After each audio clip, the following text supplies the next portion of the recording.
വിഴിഞ്ഞം അന്താരാഷ്ട്ര തുറമുഖത്തിന്റെ രണ്ടാം ഘട്ട വികസനത്തിനായി ഭൂമി കണ്ടെത്തുന്നത് കടൽ നികത്തി. വികസനത്തിനായി സ്വകാര്യ ഭൂമി ഏറ്റെടുക്കില്ല. എസ് ഷീജ വിവരങ്ങളുമായി ചേരുന്നുണ്ട്. ഷീജ, രണ്ടാം ഘട്ട വികസനവുമായി ബന്ധപ്പെട്ട ചില വിവരങ്ങളാണ് ഇപ്പോൾ പുറത്തുവരുന്നത്. കൂട്ടിച്ചേർക്കാൻ കഴിയുന്ന മറ്റു വിവരങ്ങൾ?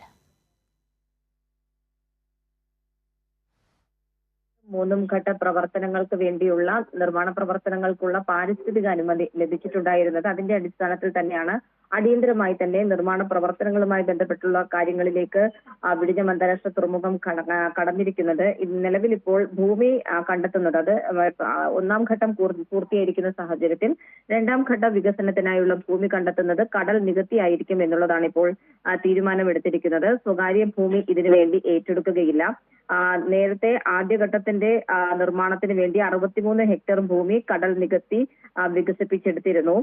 നിലവിൽ ഏതായാലും വികസനത്തിന്റെ ഭാഗമായി കണ്ടെയ്നർ ടെർമിനൽ അതിനായി 1200 മീറ്റർ കൂടി അതിന് ദീർഘിപ്പിക്കുക എന്നുള്ളതാണ് ഈ രണ്ടാം ഘട്ടത്തിലെ പ്രധാന ദൗത്യം എന്ന് പറയുന്നത്. അപ്പോൾ ആകെ 2000 മീറ്ററായി ഇത് ഉയരുന്നതായിരിക്കും. ഒപ്പം തന്നെ 77.17 ഹെക്ടർ ഭൂമിയാണ് ഡ്രഡ്ജിങ്ങിലൂടെ ഈ രീതിയിൽ കടൽ നികത്തി കണ്ടെത്തുക എന്നുള്ളതാണ് ഇപ്പോൾ തീരുമാനമെടുത്തിരിക്കുന്നത്. ആര്യ. ശരി, എസ് ഷീജയാണ് വിവരങ്ങൾ നൽകിയത്.